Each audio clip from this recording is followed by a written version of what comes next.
Welcome back to the channel. നമ്മൾ ഇപ്പം 4ാമത്തെ video ആണ്. അങ്ങനെ ജർമ്മൻ സീരീസിൻ്റെ 2ാമത്തെ വീഡിയോ.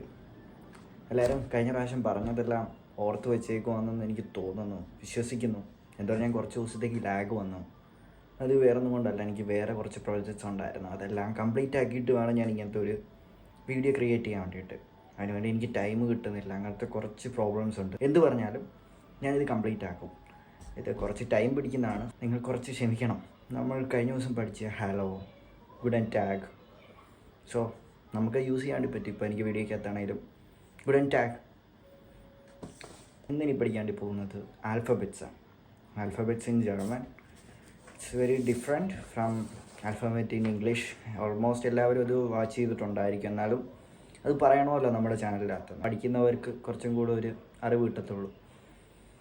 അതുമാത്രമല്ല, ഈ ആൽഫബറ്റിൽ നിന്ന് തുടങ്ങി നമുക്കിതിലൊരു പാഷൻ ഉണ്ടായാൽ മാത്രമേ ഉള്ളൂ നമ്മൾ കംപ്ലീറ്റ് ആക്കത്തുള്ളൂ. ഈ A1 പ്രോസസ്സ് അനുസരിച്ച് ഈ A1 A2 ഏകദേശം ഞാൻ എന്നെ കൊണ്ട് പറ്റുന്ന രീതിയിൽ ഞാൻ ചെയ്ത് നിങ്ങളെയും കൂടെ ഹെൽപ്പ് ചെയ്യാം. നിങ്ങളും കൂട്ടത്തിൽ തന്നെ കാണണം. സോ നമ്മുടെ ജേണിക്കകത്ത് നമ്മൾ എത്ര ക്യാരക്ടേഴ്സ് ഉണ്ടെന്നറിയാമോ? ജർമ്മനി 30 ക്യാരക്ടേഴ്സ് ഉണ്ട്. സോ നമുക്ക് ഓരോന്നോരോന്നായിട്ട് പറയാം. ഫസ്റ്റ് വൺ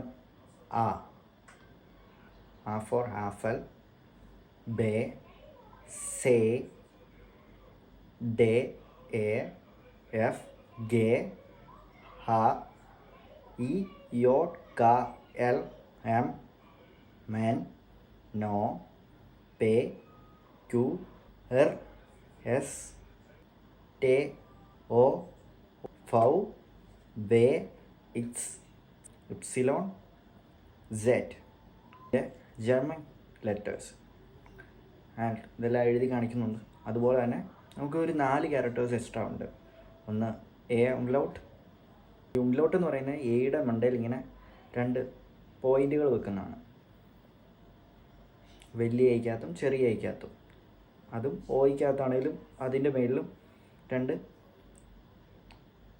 ഡോട്ട് ഇടുന്നതാണ്. അത് O umlaut. U umlaut. Asset എന്ന് പറയുന്നത് B പോലെ എഴുതിയിട്ട്. ഓക്കെ, അപ്പം അടുത്തൊരു വീഡിയോ വേഗം തന്നെ ഇടുന്നതായിരിക്കും. ഇപ്പം ഞാനൊരു ചെറിയൊരു ടൈം കിട്ടിയപ്പോൾ ഒരു വീഡിയോ എടുത്തെന്ന് മാത്രമേ ഉള്ളൂ. ഇതിനെക്കുറിച്ച് കുറച്ചും കൂടി ഡീറ്റെയിൽ ആയിട്ട് പറയുന്നുണ്ട്. ഇപ്പം നമ്മൾ ആൽഫബറ്റ്സ് ആണ് പഠിച്ചേക്കുന്നത്. ഇതിനി നമ്മൾ പ്രൊനൗൺസിയേഷൻ എങ്ങനെയാണെന്നൊന്ന് പറയും. അങ്ങനെ കുറച്ചായിട്ട് ഡിവൈഡ് ചെയ്ത് നമ്മൾ ഇടുന്നുണ്ട്. അതുകൊണ്ട് സബ്സ്ക്രൈബ് ചെയ്യുക. പിന്നെ ഫ്രണ്ട്സ് ആർക്കെങ്കിലും ജർമ്മൻ പഠിക്കാൻ ആഗ്രഹം ഉണ്ടെങ്കിൽ അവർക്കും കൂടെ ഷെയർ ചെയ്ത് കൊടുക്കുക. ഇങ്ങനെ നമുക്ക് ഫസ്റ്റ്ലി ഒരു സ്റ്റെപ്പ് നിങ്ങൾക്ക് എങ്ങാനും പഠിക്കാണ്ട് പറ്റുന്നുണ്ടെന്നൊരു മനസ്സിലാക്കുവാണെങ്കിൽ ഒരു ഇൻസ്റ്റിറ്റ്യൂട്ടിൻ്റെ അകത്ത് ഇപ്പം A2 ആണെങ്കിലും ഇപ്പം നമ്മൾ A1 എങ്ങനെയും കംപ്ലീറ്റ് ആക്കേണ്ടി വെക്കും. A2 നമ്മൾ സ്റ്റാർട്ട് ചെയ്യും. അതിന് കുറച്ച് ബുക്സ് എനിക്ക് കിട്ടിയിട്ടുണ്ട്. അതിൻ്റെ ലിങ്ക്, ആ ബുക്ക് ഞാൻ നിങ്ങൾക്ക് വേഗം തന്നെ തരുന്നതായിരിക്കും. അതുകൊണ്ട് നിങ്ങൾ വേഗം തന്നെ എൻ്റെ വാട്സപ്പ് ചാനലിൻ്റെ അകത്ത് കയറുക. അതിൻ്റെ അകത്ത് ഞാൻ ആ ബുക്ക് ഇട്ടിട്ടുണ്ട്. A1 ഭയങ്കരമായിട്ട് ഉപകാരപ്പെടുന്നതാണ്.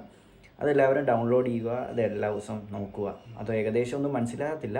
നമ്മൾ ഫസ്റ്റ് സ്റ്റെപ്പ് ഇങ്ങനെ പഠിച്ച് വന്നാലേ ഉള്ളൂ ഏകദേശം മനസ്സിലാകത്തുള്ളൂ. പക്ഷേ അതും കൂടെ കിട്ടിക്കഴിഞ്ഞ് കഴിഞ്ഞാൽ പെട്ടെന്നൊരു അപ്ഗ്രേഡ് ആയിരിക്കും. അത് മുഴുവൻ കംപ്ലീറ്റ് ആക്കി കഴിഞ്ഞാൽ നമുക്ക് A2 കയറാൻ വേണ്ടി പറ്റും. So by.